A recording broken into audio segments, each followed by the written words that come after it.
అని ఒకరు, గెలిచి కూడా లాభం లేకపోయిందని మరొకరు. ఫలితం పట్టించుకునే నాదుడే లేక అనాథగా మారిన నియోజకవర్గం. ఇంతకీ ఏంటా నియోజకవర్గ ప్రజల బాధ? ఎవరా ఇద్దరు లీడర్లు? Have a look. చీపురుపల్లి నియోజకవర్గాన్ని తాజా మాజీలిద్దరూ గాలికి వదిలేశారా అంటే అవుననే తెలుస్తోంది. ఒక దశలో ఉత్తరాంధ్ర నుంచి రాజకీయంగా పెద్ద ఎత్తున చక్రం తిప్పిన ఆ ఇద్దరు సీనియర్ లీడర్లు ప్రస్తుతం ఆ సెగ్మెంట్ అంటేనే అంటి ముట్టనట్టుగా వ్యవహరిస్తున్నారా అంటే అవునని అంటున్నారట ఈ ప్రాంతవాసులు. ఎలాగూ గెలవలేదు కాబట్టి ఒకరు గెలిచినా తనకు మంత్రి పదవి దక్కలేదని మరొకరు ఇలా నియోజకవర్గాన్ని బొత్తిగా వదిలేసిపెట్టారట. ఇంతకీ ఎవరా లీడర్లంటే వారు మరెవరో కాదు, ప్రస్తుత ఎమ్మెల్యే కిమిడి కళా వెంకట్రావు, శాసన మండలి ప్రతిపక్ష నేత బొత్స సత్యనారాయణ. ఇద్దరికిద్దరి ఏమాహేమీలు. ఈ ప్రాంతం నుంచి ఏపీ వ్యాప్తంగా ఒక వెలుగు వెలిగిన వారు. కాంగ్రెస్ లో ఉన్నప్పుడు బొత్స, గతంలో టీడీపీ అధికారంలో ఉండగా కిమిడి తామేంటో చూపించారు. ప్రస్తుతానికి ఈ ఇద్దరు చీపురుపల్లి సీనియర్ లీడర్ల పరిస్థితి ఏంటని చూస్తే కనిపించటలేదన్న వాల్ పోస్టర్లు వేసే పరిస్థితిగా తయారైందట. రాష్ట్రంలో చీపురుపల్లి నియోజకవర్గ చరిత్ర చాలా పెద్దదే. ఆ నియోజకవర్గం నుంచి గెలిచిన వారి ప్రత్యేకతలు అంతకన్నా మించినవి. చీపురుపల్లి గురించి బొత్స వర్గీయులు ఎంత గొప్పగా చెబుతారంటే ఒక కుప్పం, మరో పులివెందుల తర్వాత ఆ స్థాయిని వివిఐపి సెగ్మెంట్ చీపురుపల్లి అంటూ డంకా బజాయిస్తారు. అందుకు తగినట్టుగానే 2004 నుంచి ఈ నియోజకవర్గం అంత కీలకంగా తయారైంది కూడా. మరీ ముఖ్యంగా బొత్స రాజకీయ దశ మారింది కూడా అప్పటినుంచి అంటారు ఇక్కడి వారు. 1951లో ఈ నియోజకవర్గం ఏర్పడ్డ నాటి నుంచి ఇక్కడ 3 సార్లు గెలిచింది బొత్స ఒక్కరే. గెలిచిన 3 సార్లు మంత్రిగా పనిచేసిన ఘనత కూడా ఆయనదే. కాంగ్రెస్ హయాంలో 2 సార్లు, వైసీపీ జమానాలు ఒకసారి ఇక్కడి నుంచి గెలిచిన బొత్స వివిధ మంత్రిత్వాలు సైతం సొంతం చేసుకున్నారు. చీపురుపల్లిని ఏకచెక్కలా ఏలారు. ఇక్కడ బొత్స అంటే అదో బ్రాండ్ అన్నట్లుగానే ఈ సెగ్మెంట్ వ్యాప్తంగా ఆయన పేరు మార్మోగేది. ఇక కిమిడి కళా వెంకట్రావు గతంలో మునుగురు, ఎచ్చెర్లకు ప్రాతినిధ్యం వహించారు. రాజకీయ సమీకరణాలు మారి కూటమి పొత్తుల కారణంగా తొలిసారి కళా చీపురుపల్లి నుంచి పోటీ చేశారు. ఈ నియోజకవర్గంలో పోటీ చేసిన తొలిసారి గెలిచిన పేరు సాధించారు.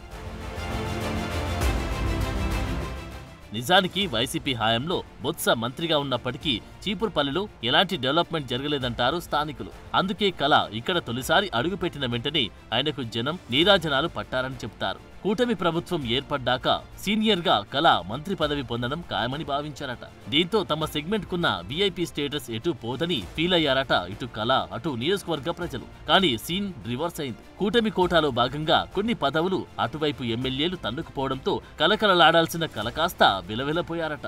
దక్కుతుందనుకున్న మంత్రిత్వం దక్కక డీలా పడిపోయారట. 2004 తర్వాత నియోజకవర్గానికి మంత్రి పదవి దక్కకపోవడం కూడా ఇదే మొదటిసారి. దీంతో ఇటు కళ, అటు స్థానిక ప్రజలు ఇరువురు తీవ్ర నిరుత్సాహానికి లోనయ్యారట. సీనియర్ కాబట్టి ఆయనకు మంత్రి పదవి దక్కడం ఖాయమని భావించారట. ఒక మంత్రిగా బొత్స ద్వారా సాధ్యం కానిది కళ ద్వారా సాధ్యమవుతుందని అనుకున్నారట స్థానిక కూటమి నేతలు. కానీ ఇటు గోడదెబ్బ, అటు చెంపదెబ్బ అన్నట్లు అటు బొత్సను కోల్పోయి ఇటు కళా వెంకట్రావుకు మంత్రిత్వం దక్కక రెంటికి చెడ్డ రేవడిగా తమ బతుకు మారిందని వాపోవడం ఇక్కడి వారి వంతుగా మారిందట. మంత్రి పదవి రాకుంటే పోయింది. కనీసం నియోజకవర్గంలో ఎమ్మెల్యే స్థాయిలో చేయాల్సిన పనులైనా వెంకట్రావు చేస్తారని భావిస్తే అక్కడ ఆశ అడియాశగా మారిందని సమాచారం. నమ్మి గెలిపిస్తే నియోజకవర్గానికి ముఖం చాటేయడమేమిటి, కనీసం ఇటువైపే రాకుండా తమను దూరం పెట్టడమేంటని ప్రశ్నిస్తున్నారట స్థానికులు. కనీసం పార్టీ కార్యక్రమాలకు కూడా హాజరు కావడం లేదని వాపోతున్నారట కూటమి కార్యకర్తలు. ఈ మాట ఆ నోటా ఈ నోటా పాకి కళా వెంకట్రావుకు చేరడంతో ఆయన మధ్య మార్గం కనుక్కున్నారట. తన కుమారుడు రామ్ మల్లిక్ నాయుడిని పార్టీ కార్యక్రమాలకు పంపి మమ అనిపిస్తున్నారట. ఒకవేళ కార్యకర్తలు, అధికారులు ఎమ్మెల్యేని కలవాల్సి ఉంటే రాజాంలోని ఆయన నివాసానికి వెళ్లాల్సి వస్తుందట. కళా పరిస్థితి ఇలాగుంటే మాజీ మంత్రి బొత్స విషయంలోనూ పార్టీ కార్యకర్తలు తీవ్ర అసంతృప్తితో రగిలిపోతున్నారట. చీపురుపల్లే కాదు, కనీసం ఆయన విజయనగరం కూడా రావడం మానేశారని, ఇంటిల్లిపాది పారిపోవడంతో ఆయన నియోజకవర్గంపై ఒక రకమైన వైరాగ్యం పెంచుకున్నారని మాట్లాడుకుంటున్నారట. దీంతో తమ గోడు వెళ్లకక్కాలంటే దిక్కేది దేవుడా అంటూ వీరు విలవిల్లాడిపోతున్నారట.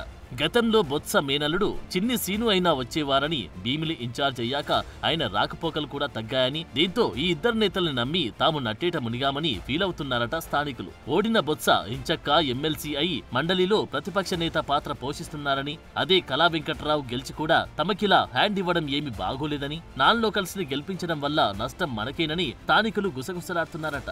కనీసం కిమిడి నాగార్జున ఎమ్మెల్యే అయి ఉంటే పరిస్థితి మరోలా ఉండేదని అంటున్నారట ఇక్కడి వారు.